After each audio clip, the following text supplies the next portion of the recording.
Olá, eu vou gravar para vocês uma aula sobre a ITG 2002. Eu gostaria de agradecer a oportunidade à BSSP. Eu vou tentar seguir os itens da norma e tentar ser o mais didático possível, expondo alguns exemplos para vocês. A ITG 2002 ela é uma norma específica para o terceiro setor, que são as entidades sem fins lucrativos. Falando um pouco de como essa norma nasceu, foi lá em 2004 com a situação da IFRS na Europa. Então já tinha alguns movimentos lá com relação a essa modernização para as IFRS, que são as International Financial Reporting Standards, são as normas internacionais financeiras, né? Em 2008, o Brasil enviou um observador para a Comissão Europeia e ele começaria então a acompanhar essas normas lá. Em 2009, o Brasil ele começa a aplicar essas novas situações normativas às leis das SAs, né? Então, em 2007 tem aplicações já no setor financeiro, 2009 nas SAs. Lembrando que esse período entre 2004 até 2015, porque 2015 seria a convergência internacional, houve a mudança do Código Civil e o novo Código Civil ele entra em vigor lá em 2015, junto com as normas internacionais. Então foi um período que teve várias mudanças, né, no sistema financeiro, nas SAs, no Tesouro Nacional, e aí por conseguinte muda a aplicação disso no TCU, na CGU, nos tribunais de conta dos estados entre 2015 até 2019, que teve umas prorrogações nesse período, e as questões ministeriais elas passam a valer a partir de 2015, né, no Brasil, com aquela situação na época da cassação da Dilma, e teve aí uma série de situações relacionadas à contabilidade. Os conselhos municipais, vamos dizer que ainda eles estão implantando, né? O prazo final era o ano passado, mas esse ano aí de 2020 nós entramos com a situação do coronavírus e com certeza vai atrasar muita coisa. As bases legais para o terceiro setor são institutos que estão lá desde a nossa Constituição Federal. Então, o artigo 150 da Constituição, nós vamos ter lá no CTN o artigo 14, que fala sobre ter o controle adequado das receitas e das despesas das instituições sem fins lucrativos, para que ela faça gozo da isenção e da imunidade constitucional. Outros dispositivos nós vamos ter, por exemplo, na LRF, a Lei de Responsabilidade Fiscal, fala que deve ser obedecida a LRF e as normas brasileiras de contabilidade.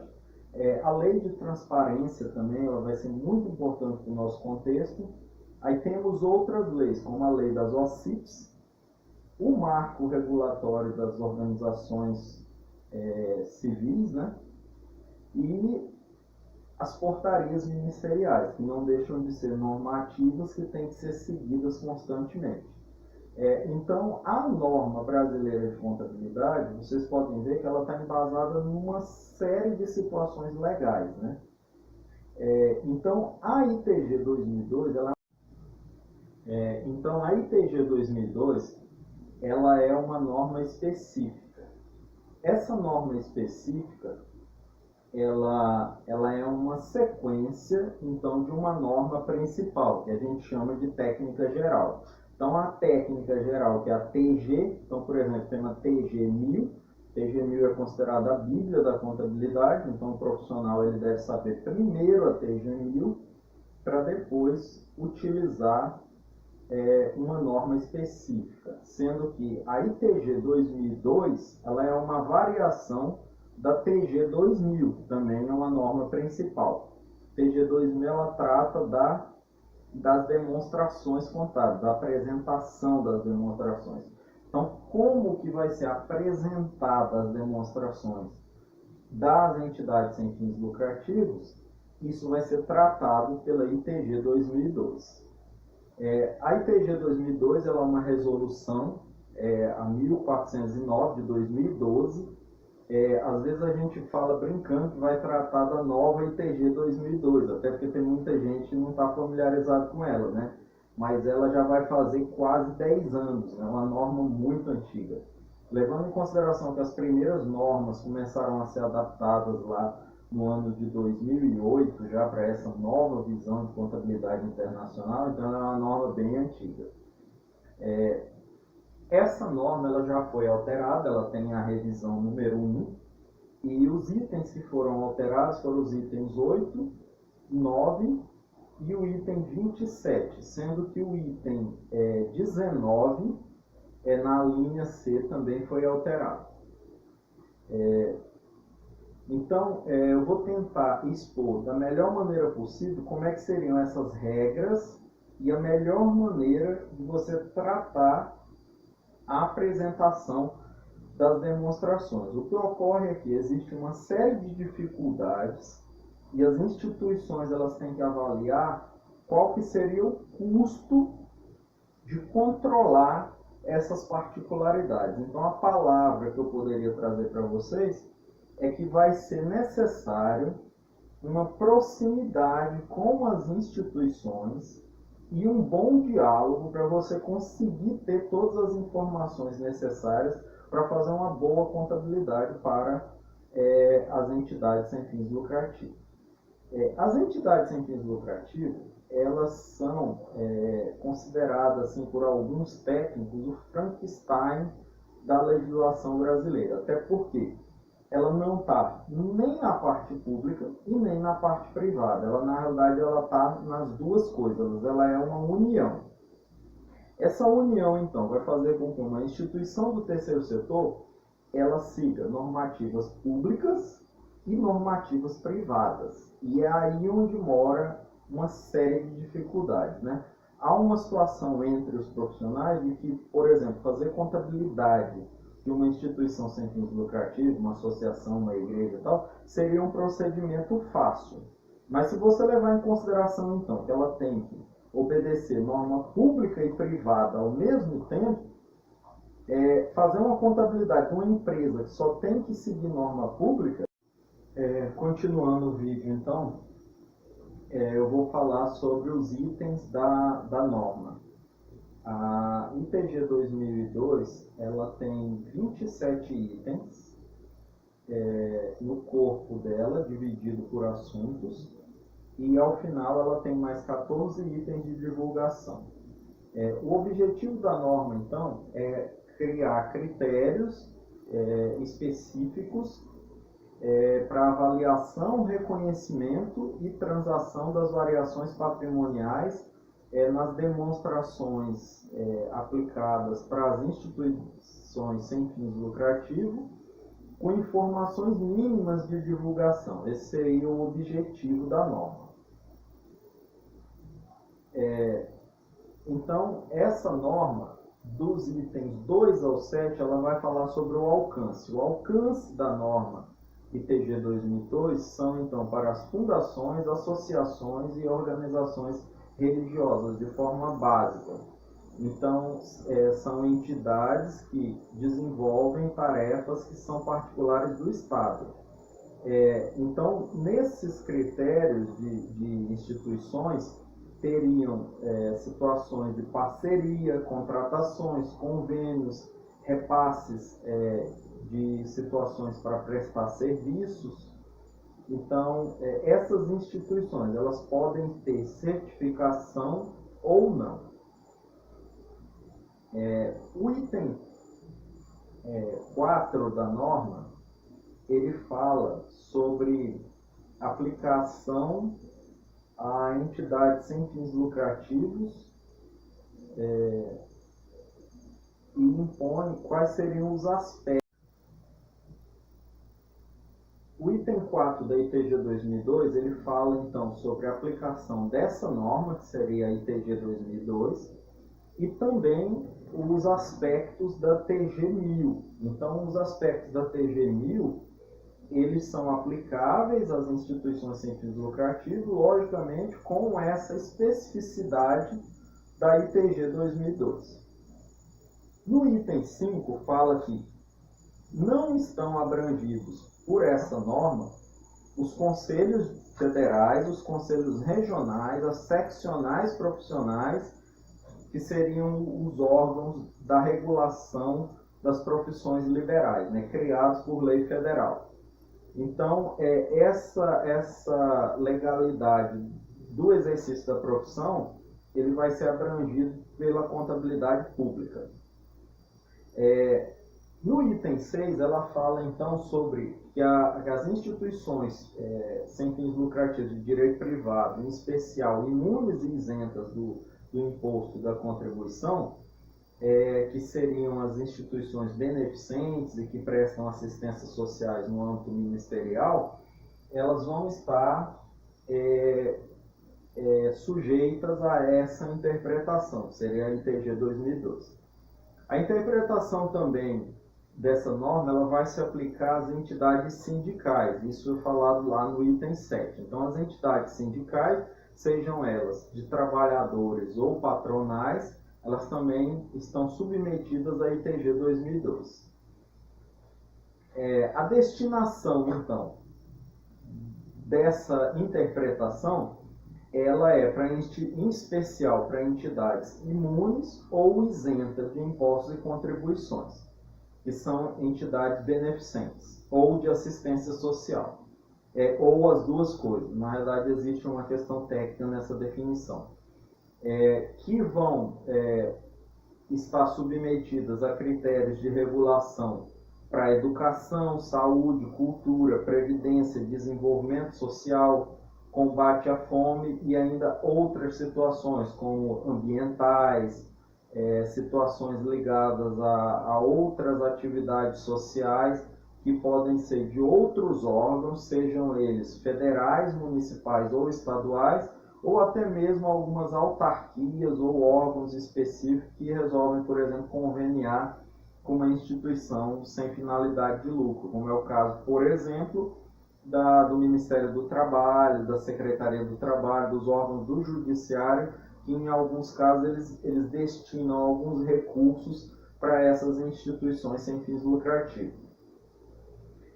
Então, as entidades abrangidas são as fundações de direito privado, as associações, as organizações sociais, as organizações religiosas, os partidos políticos e as entidades sindicais. Os critérios de reconhecimento, eles estão descritos, que seriam os reconhecimentos contábeis, eles estão descritos dos itens 8 até o 21. Eu vou tentar falar de cada um deles e tentar explanar os itens da melhor maneira possível. O item 8, ele fala então que as receitas e despesas elas devem ser reconhecidas respeitando o princípio da competência. O que ocorre aqui? A PG 1000, ela estabelece então que a única contabilidade que deva ser feita é a contabilidade que vai obedecer o regime de competência. O regime de caixa ele só vai ser utilizado em algumas situações muito específicas.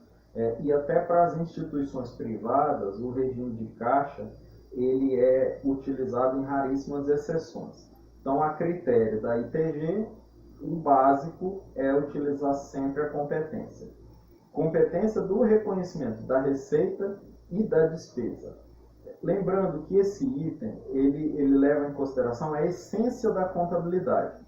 Nós não vamos aqui levar em consideração a forma do documento, porque às vezes um documento fiscal ou um documento que é utilizado para base de contabilização, ele, na realidade ele não representa a essência de uma receita ou de uma despesa. Essa receita e essa despesa, ela está ligada à execução, à prestação de serviço ou à situação onde é realizada a despesa. E isso pode ser feito durante um contrato ou durante um período. Então, às vezes, contabilizar baseado em documento pode ser até perigoso. Você tem que entender a situação completa do que aconteceu com aquela receita ou com aquela despesa.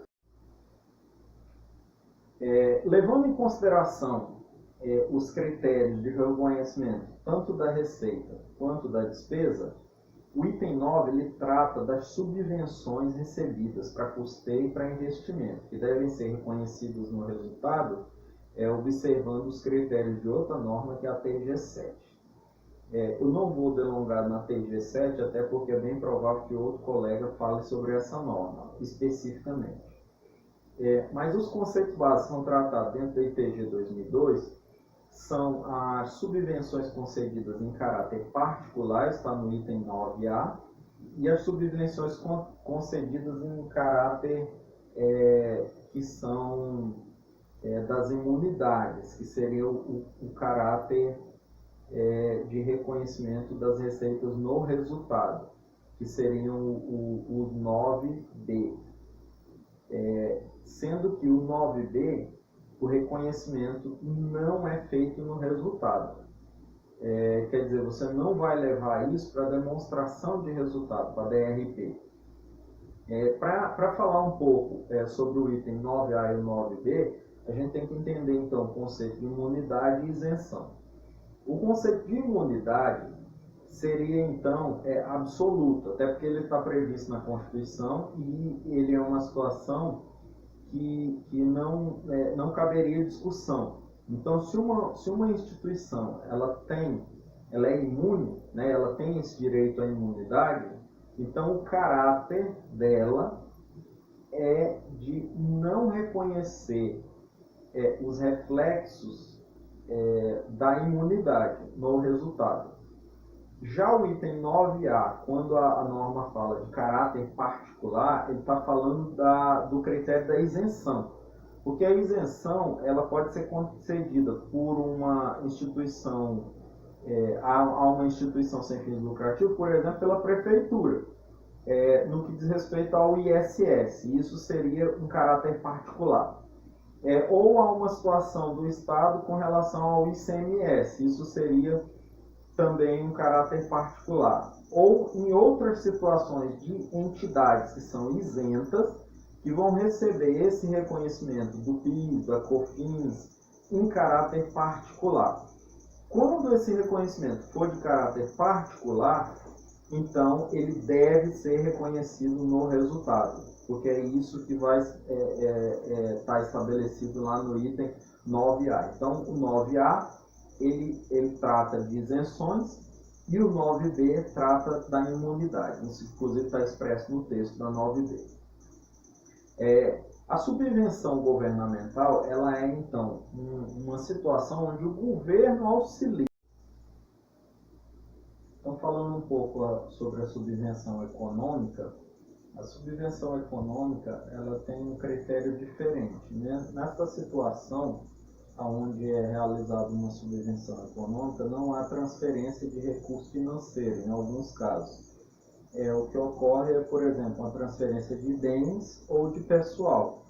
Então, tem instituições, por exemplo, que recebem um veículo de algum órgão público para executar algum trabalho dentro da organização. E aí, isso, no caso, seria um tipo de subvenção econômica. Outra subvenção econômica seria, por exemplo, a cessão de pessoal da Secretaria de Educação para uma instituição filantrópica de educação, utilizar esses professores.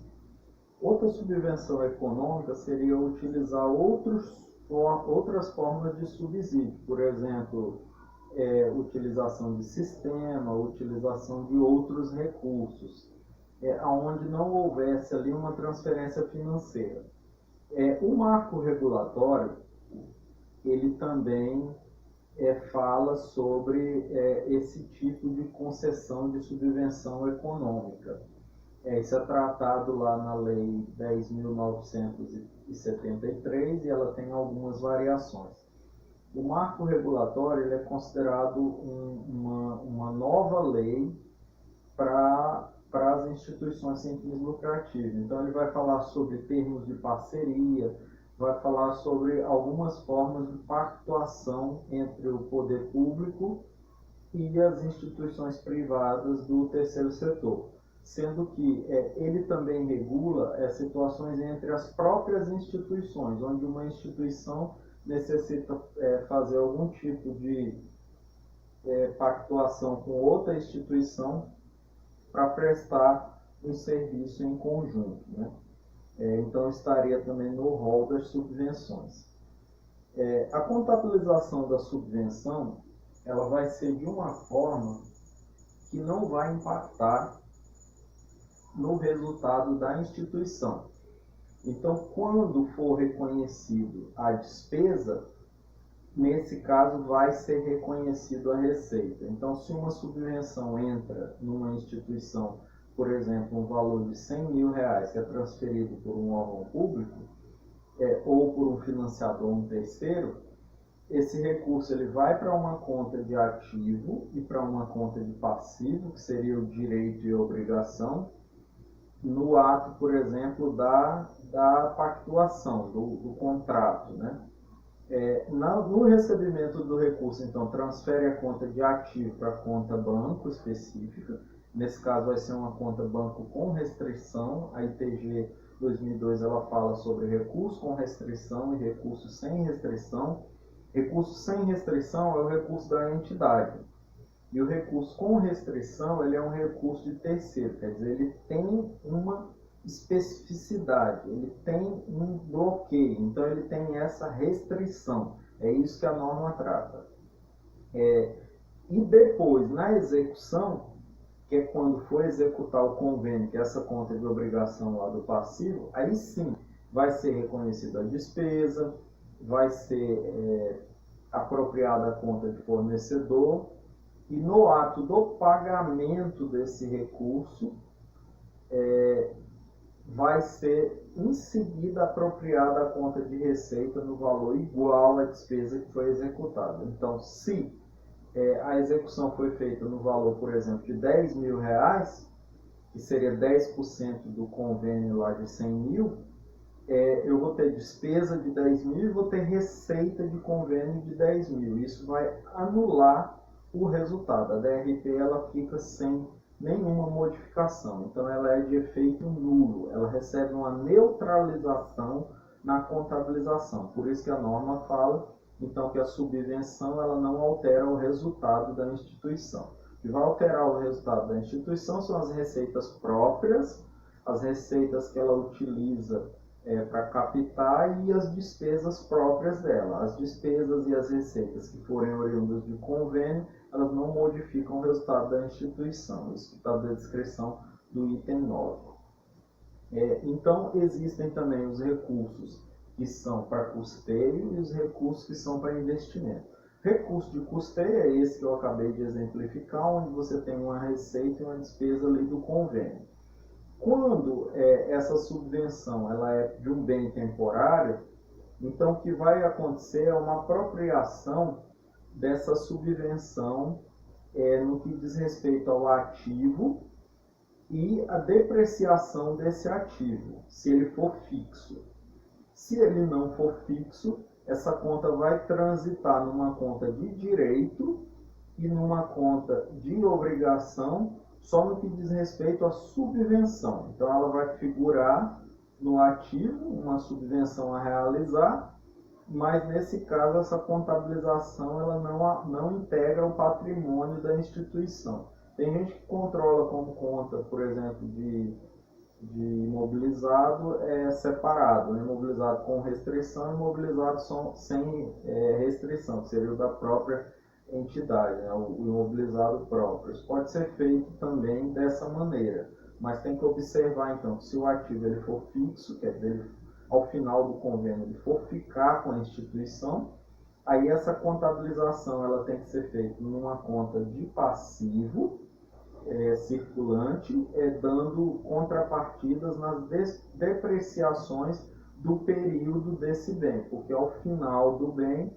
o que vai sobrar, ao final do período, o que vai sobrar é o bem, e aí esse bem ele vai ser considerado durante o período como receita de subvenção igual à depreciação do período, e não uma receita, uma despesa pelo valor completo do bem, se ele for fixo, né?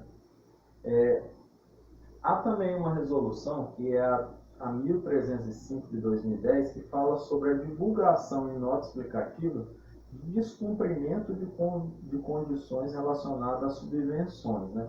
Seriam alguns contingenciamentos, algumas situações que aconteceram no transcurso de um convênio e por algum motivo a meta não foi cumprida, né? Raríssimas instituições fazem a divulgação desse tipo de nota, que seria explicando os motivos por que a meta não foi cumprida. Mas isso acontece muito em plano de trabalho de instituições. Às vezes ela determina uma quantidade de atendimento e até por uma demanda no local, esses atendimentos eles não são realizados para aquela comunidade. Então ela tinha uma proposta de atender, por exemplo, 1.000 pessoas e ela só atende 800, né, porque não teve demanda. Ou pode acontecer o contrário, ela tem uma proposta de atender 1.000 pessoas, na realidade ela consegue fazer uma boa gestão desse recurso e acaba atendendo, por exemplo, 1.100, 1.200. Então o custo vai ser um custo menor com um resultado maior. Então essa análise entre o plano de trabalho e o relatório das atividades é uma coisa que a instituição tem que estar fazendo o tempo todo para dar base para esse resultado, essa qualidade de números lá na contabilidade. Isso vai dar base para um critério, que é o critério que está lá no item 10, que ele chama de segregação contábil. O que ocorre é que a segregação contábil ela vai ser identificada por atividade, seja ela por educação, saúde ou assistência social, que ela divide nesses 3 níveis, né? Ou demais atividades que a instituição possa realizar. Então, por que ela tem que ser segregada nessa divisão? Porque o ministério que vai receber essa prestação de conta, ele vai analisar as contas específicas da área dele. Então, se for uma instituição de educação, ela vai analisar no Ministério da Educação, saúde no Ministério da Saúde e assistência social no Ministério da Assistência Social. Se essa instituição ela for mista, quer dizer, ela atuar, por exemplo, em assistência social e em educação, ela tem que segregar o que é receita de educação do que é receita de assistência social. E segregar também o que é despesa da parte de educação, sendo que essa despesa, na verdade, ela vai ser dividida entre custos e despesas, né? Então, para entender, por exemplo, uma instituição de educação, o que seria custo? O custo ele seria o professor, né, que é utilizado ali diretamente na prestação do serviço. E outras despesas auxiliares, elas vão integrar então despesas administrativas, mas o professor ele é custo, porque ele está no rol do que é indispensável à prestação de serviço de educação. Mesmo critério que é utilizado em custo de produção. E no caso da assistência social, ela vai ter que fazer isso levando em consideração os critérios da assistência social. No item 11, ele fala que enquanto não atendidos os requisitos para o reconhecimento do resultado, a contrapartida da subvenção para custeio ou para investimento, ela vai ser feita, bem como isenção fiscal e outras situações ligadas aos benefícios fiscais, eles devem ser reconhecidos em conta específica do passivo, que foi aquela situação que eu falei anteriormente da subvenção. Então, o item 11, na verdade, é uma continuação do que está lá no item 9. E, de novo, a gente volta a falar sobre segregação, que são a segregação de outros recursos. Então, a ITG 2002, ela divide os recursos próprios, que seriam aqueles recursos livres, e os recursos de terceiros, que são os recursos restritos. Então, essas receitas, por exemplo, decorrentes de doações, se forem doações livres, elas vão ser controladas em contas de ativos livres.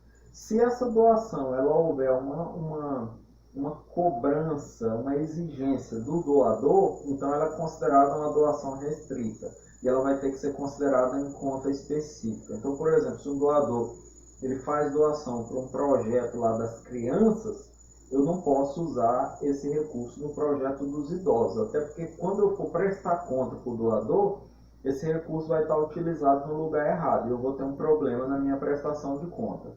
Isso vai acontecer em situações de parcerias, auxílios, subvenções de convênios, editais, contratos, termos de parceria, instrumentos que podem ser usados para aplicação específica, né?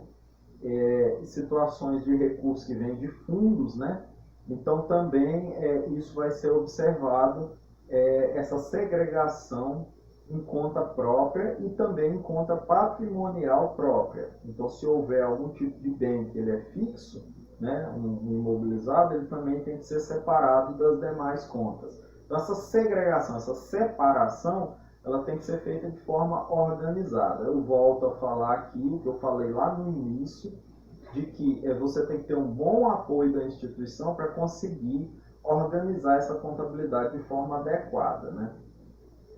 No item 3, ele fala que os benefícios concedidos a título de gratuidade, eles também devem ser reconhecidos de forma segregada. Então, levando em consideração também que essa instituição ela pode ser mista, ou que ela tenha critérios de gratuidade que sigam segregação, vou falar um pouco sobre eles, também você vai ter que separar isso, né? Criar critérios de contabilização que façam com que essa divulgação ela fique transparente, ela fique organizada, ela fique boa. Então, os exemplos de segregação com educação seriam os seguintes. Tem situações lá, por exemplo, de bolsa 100% em meio período, ou uma bolsa 100% em tempo integral, ou uma bolsa integral para um deficiente, ou uma bolsa com perfil socioeconômico específico, uma bolsa de convênio sem perfil socioeconômico específico. Posso ter lá 50% de bolsa por ProUni, 100% de bolsa por ProUni, descontos comerciais ou incondicionais, né, concedidos, que teriam que estar controlados separado também, porque tem que ter receita apropriada desses descontos, né? Outras bolsas 100% ou benefícios a algum tipo de aluno bolsista, que pode ser benefícios complementares da própria instituição. Então, assim, você vê que existe uma série de subdivisões e se isso não for feito de forma criteriosa na contabilidade, pode ser que na hora da prestação de conta isso não consiga ser feito de uma maneira adequada. A instituição pode fazer isso por centro de custo, por sistema gerencial? Pode também, tá? Mas ela vai ter que pensar uma série de documentos auxiliares para fazer esse nível de prestação de conta, por exemplo, no Ministério da Educação. As gratuidades relacionadas à saúde, elas são divididas basicamente em situações de serviços ambulatoriais e serviços de internação. Levando em consideração que se for SUS, né, ela parte do princípio daquelas porcentagens específicas do SUS. Eu considero as portarias do Ministério da Saúde as mais complexas do ponto de vista de opções, né? Porque ela tem opções lá de 5%, vai até 60% e até 100%, e em N casos ela varia. Então realmente tem que ter conhecimento muito bom da portaria até para tentar relacionar isso com a contabilidade de uma forma adequada. E também tem a segregação da assistência social, que aí ela pode ser projetos de baixa complexidade, projetos de média complexidade e projetos de alta complexidade. Isso está na resolução do CNAS, né? E aí tem que ser seguido porque tem que atender os critérios do Ministério da Assistência Social. Então, superada essa questão da segregação, a gente entra no item 14, que ele fala sobre as provisões. Então, as instituições elas devem constituir provisões em montante suficiente para cobrir perdas de créditos, né, que elas esperavam receber e não receberam. Essas estimativas elas têm que ser em situações prováveis de realização. Então, quando isso não ocorrer, quer dizer, não tiver como essa instituição receber esse recurso, ou se ele for um recurso que a intenção, a possibilidade de receber ele seja muito baixa, então esses valores eles podem ser considerados prescritos, incobráveis ou anistiados. E aí, nesse caso, eles vão ter que ser baixados na contabilidade. Então, ficar controlando aquelas contas de recebíveis que ficam passando de um ano para o outro, e que alguns contadores até têm um amor por essas contas, né? Acham que essas contas são sagradas, que não podem ser mexidas, né? O item 14 da norma fala justamente o contrário. Você tem que rever essas contas e, se for necessário, baixar elas, para você não ter ativo, que na realidade ele não é um ativo, né? Ele só está figurando numa conta, mas você não tem realização daquilo, e nem vai ter. Então, o valor esse valor, ele tem que ser baixado. No item 15, ela fala então que deve ser incorporado ao patrimônio social o superávit ou o déficit. Então, essa conta, à medida que os exercícios vão encerrando, elas vão sendo incorporadas, que seria aquela transferência de saldo de conta no primeiro dia imediato ao fechamento do balanço, né, que seria o primeiro dia do ano seguinte. Então incorpora essa conta para poder, inclusive, você ter um controle melhor da DMPL. Né?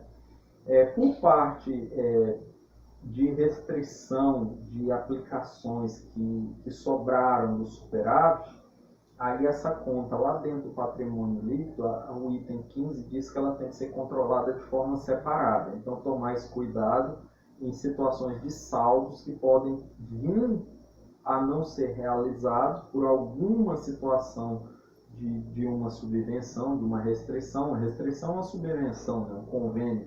Então aí ela vai ter que ser essa incorporação. Você não incorpora toda, então você deixa ele lá em uma conta dentro do patrimônio líquido, que você consiga controlar o saldo dessa restrição. Os benefícios concedidos em gratuidades, no item 16 fala novamente sobre gratuidade. Então essas prestações de serviço, elas têm que ser reconhecidas pelo valor efetivamente praticado. Então, se uma instituição ela diz que uma mensalidade de um aluno é R$1.000, então a gratuidade vai ser R$1.000. Ela vai ser reconhecida pelo mesmo valor que essa instituição teria que receber por essa mensalidade. Né? Se ela presta um serviço médico, então é pelo valor que esse serviço seria cobrado. Então o item 16 fala justamente sobre essa questão da igualdade entre o valor da prestação de serviço e o valor reconhecido pela prática, né, pelo valor justo, então, desse serviço que foi prestado.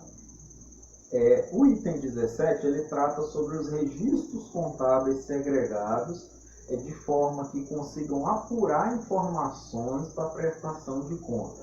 Então aqui, logicamente, ela fala de novo, a norma fala de novo sobre segregação, e aí ele fala então que essa prestação de conta que é exigida por entidades governamentais, aportadores, que seriam os investidores, né, quem faz o aporte, quem coloca dinheiro na instituição, ele é considerado um aportador, né, um financiador. Um órgão regulador, nesse caso, por exemplo, temos N órgãos de regulações, né? Então vamos ter aí o CNDCA, vamos ter o conselho, um conselho específico do idoso, um conselho da criança, né? Ou um órgão ligado a uma situação ministerial, como é o próprio ministério, ou se essa instituição ela trabalhar, por exemplo, na área ambiental, ela vai ter um órgão de regulação também, ligado ao Ministério do Meio Ambiente. Então, assim, e os usuários em geral, as pessoas que fazem uso das informações dessa instituição, né? Esses registros eles têm que estar separados e organizados de uma forma que todos esses usuários, todos esses interessados consigam visualizar as informações necessárias. Então, isso está descrito lá no item 17. Ela tem que ser didática, tem que ser uma demonstração contábil que explica o que está acontecendo. Né? Ela não pode ser uma demonstração contábil.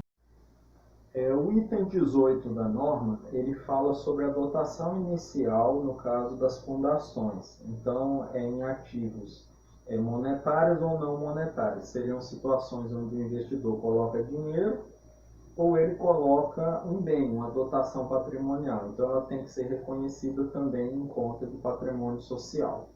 Ela vai incorporar o patrimônio da instituição. No item 19, a norma ela trata de uma inovação, que é uma situação bem interessante, que é o trabalho voluntário. Então, ele fala que o trabalho voluntário ele deve ser reconhecido pelo valor justo da prestação de serviço, como se o desembolso financeiro tivesse ocorrido. Então, ocorre, você atentar para a norma, que ela fala deve. Toda vez que a norma fala deve, é uma obrigação, isso deve ser feito. O que ocorre é que alguns profissionais e algumas instituições, elas têm alguns medos, uma série de limitações para poder determinar isso. Só que na R1, inclusive, fala que inclusive membros integrantes do órgão da administração, quer dizer, a diretoria. Então, mesmo que essa diretoria não seja remunerada, esse trabalho voluntário ele deve ser reconhecido de forma justa. Então, a contabilidade ela tem uma relação com essas questões legais e jurídicas, então isso não representa um desembolso financeiro, ele é econômico, né?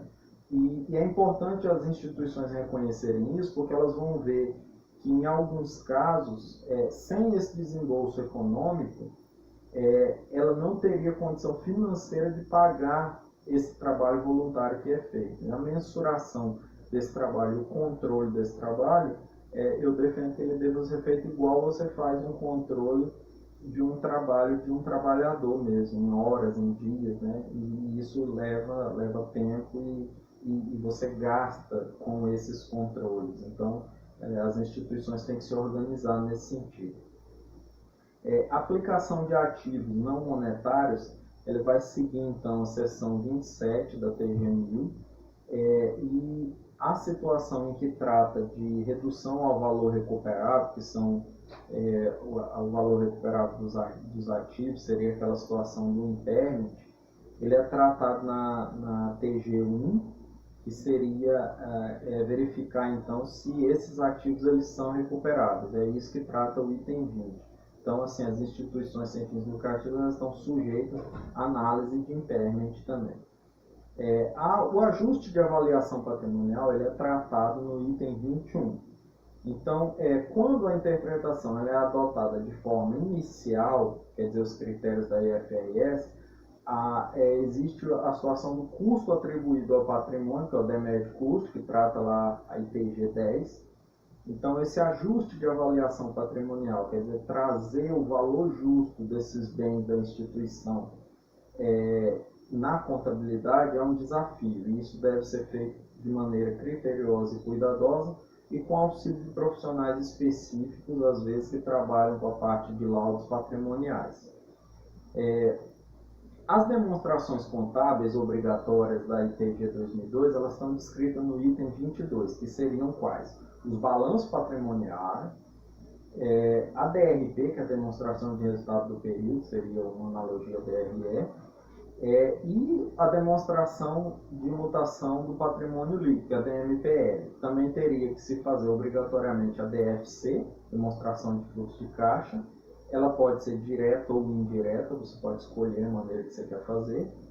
E logicamente isso vai depender do que a instituição necessita, né? Até porque uma começa com saldo e a outra termina. Então você tem que ver o que gerencialmente é melhor para a instituição. E as notas explicativas conforme a TG 26 e a seção 3 da TG 1000. Nós vamos falar um pouquinho sobre os itens de divulgação, que são 14, que são as notas explicativas de divulgação. O balanço patrimonial, que é tratado lá no item 23, fala então que na conta de capital, que seria o patrimônio social, esses bens eles vão ser tratados com situação de prejuízo ou superávit, né? Então sai aquela nomenclatura de lucro e prejuízo, o prejuízo vira déficit e o lucro vira superávit. Então a instituição sem fins lucrativos ela trata de superávit e déficit. Então, nas demonstrações das notas explicativas, quando fala demonstração, é que a nota explicativa ela é considerada uma demonstração contábil, né? Tem gente que acha que ela é um anexo opcional, não, ela é obrigatória, ela é uma demonstração. Então, a nota explicativa, ela deve ser também divulgada por tipo de atividade, é isso que trata o item 24. O item 25, ele trata, então, que na demonstração de fluxo de caixa, as doações devem ser classificadas por fluxo de atividade. E aí isso é um desafio, você fazer uma demonstração de fluxo de caixa com essa questão das atividades operacionais lá descrita nela. Existe uma adaptação que é feita, por exemplo, pelo Ministério da Educação e está na cartilha de cédula do Ministério da Educação. Quem tiver curiosidade pode baixar a cartilha e dar uma olhadinha lá no modelo que eles têm. No item 26, quer dizer, fala ainda sobre as contas de compensação. O que ocorre é que as contas de compensação elas podem ser utilizadas. Eu não aconselho a utilizar elas, né? Mas se for necessário, você pode fazer isso para isenções, para gratuidades ou para outras informações. Quem tem aí particularidade com a contabilidade pública, sabe que as contas de compensação elas ficam abaixo das contas de controle normal do balanço. Então você cria outro grupo para o ativo e outro para o passivo e controla ela abaixo disso. Tem alguns sistemas de contabilidade que inclusive não conseguem fazer isso. Então por isso que eu não aconselho, porque os sistemas eles estão preparados para 4 ou 5 grupos. Aí se você for mexer com conta de compensação, você vai aumentar para 6 ou 7 grupos, né? E aí você vai ter um plano de conta em desacordo com a maioria dos sistemas de contabilidade comercial. Os itens de divulgação, eles são aproximadamente 14, que estão descritos. Agora nessa parte eu vou falar sobre os itens de divulgação da ITG 2002. Os itens de divulgação são aquelas situações que devem estar descritas em nota explicativa. Lá no item 27 fala que pelo menos devem ser atendidas as seguintes informações. Aí eles dividem 14 itens em letras, né? Então a letra A diz que a primeira nota é sobre o contexto operacional. Natureza, situação econômica, objetivos sociais. Essa nota ela é comum, inclusive, em outras instituições, sem fins lucrativos e nas empresas, né? Então essa nota ela é comum. A outra nota que também é comum, a nota B, que são os critérios de apuração das receitas e das despesas, só que aí com a exceção de ter a gratuidade, doação, subvenção e contribuição e a maneira como é aplicado esses recursos. Então essa nota, apesar de ter o critério da receita e despesa em outras instituições, aí tem que observar as outras situações que seriam próprias de instituição sem fins lucrativos, que é o caso das gratuidades, doações, etc. A C, ela fala sobre a relação de tributos objeto da renúncia fiscal. O que é a renúncia fiscal? São aquelas situações em que a instituição ela recebeu benefício tributário. Então, em nota explicativa, vai constar essa lista, essa relação dos tributos. Antes falava sobre a questão de reconhecimento de resultado, mas como tem algumas instituições que são imunes, aí na revisão entrou esse item C dessa maneira. No item D fala sobre as subvenções recebidas pela entidade e aplicação de recursos e as responsabilidades decorrentes da subvenção. O que seria isso? Quando você recebe uma transferência de recursos, você tem que cumprir um edital, cumprir um contrato. Então, no item D, você vai especificar quais são as condições dos cumprimentos desse recebimento desse recurso. O item E, ele fala sobre a questão dos recursos em aplicação restrita. Como eu falei antes, teria os recursos que você recebe de transferência do governo, então isso vai figurar uma conta corrente, mas você vai ter que utilizar esse recurso naquele projeto. Então ele é de uso restrito. Então por isso ele tem que estar categorizado em conta diferente, né? Então, as aplicações, da mesma maneira, elas têm que estar separadas em conta com restrição e sem restrição. No caso da subvenção, ela é com restrição.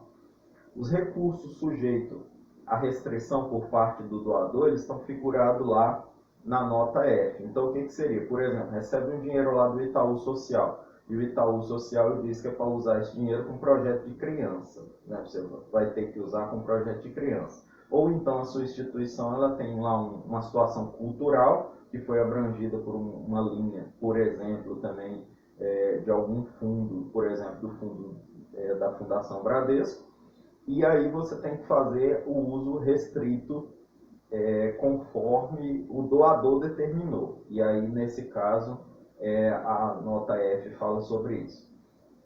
A nota G, ela vai falar sobre os eventos subsequentes. Existe uma TG específica de eventos subsequentes, e que eu não vou me aprofundar nela, mas o que ocorre é o seguinte: são aqueles fatos, porventura, que são oriundos das demonstrações do ano anterior, mas que são eventos subsequentes à data do fechamento do exercício, que eles vão ocorrer lá em janeiro e em fevereiro. Então, se esses efeitos eles forem relevantes, houver situações em que exista comprometimento financeiro, então você tem que falar sobre esse assunto. A nota H, ela fala sobre as taxas de juros, no caso, por exemplo, de garantias e obrigações, garantia das obrigações de longo prazo. Então, nesse caso, o critério que vai ser usado aqui é o ajuste de valor presente, provavelmente, né, na maioria dos casos, em que você vai fazer a atualização disso de maneira correta, até porque o longo prazo ele implica em mudança de valores. Isso é questões de atualizações mesmo.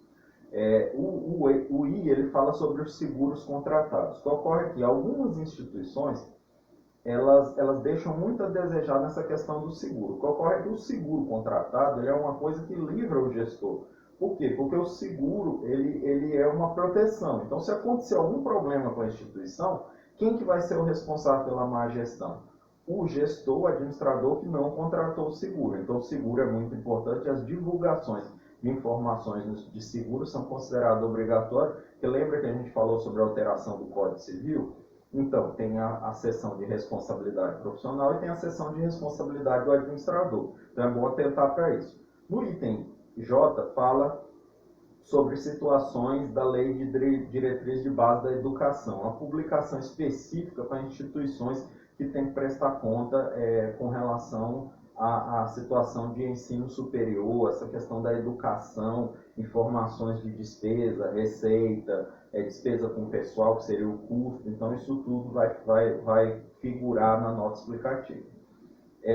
O item K ele fala sobre os critérios de procedimento de registro contábil de depreciação, amortização, exaustão do ativo imobilizado, devendo observar as estimativas, as bases das estimativas na vida útil, certo? O que ocorre é que tem uma situação também que muitas instituições deixam a desejar, que é a valoração, a determinação, essa mensuração do CPC 27 no que diz respeito ao valor residual. Então é bom olhar lá especificamente o CPC 27. Segregação de atendimento, está lá no L, a gente já falou sobre isso lá atrás, então para cá vai vir um detalhamento, um texto explicativo a respeito disso. O item M também fala sobre as gratuidades segregadas, só que aí ele aprofunda mais sobre quantitativo, benefício, número de atendimento, número de bolsista, valor percentual de representação. Então isso aí geralmente entra algumas tabelas e tal, alguns textos explicativos ali na nota. O item N fala que a entidade deve demonstrar comparativamente o custo do valor reconhecido quando ele não cobriu os custos do serviço prestado. Então, seria a questão do custo-benefício. Essa nota vai falar do custo-benefício. Então, essas são basicamente as explicações da ITG 2002. O que a gente tentou trazer para vocês foi um resumo geral do que seria a ITG 2002. Como eu falei desde o início, ela requer muito cuidado,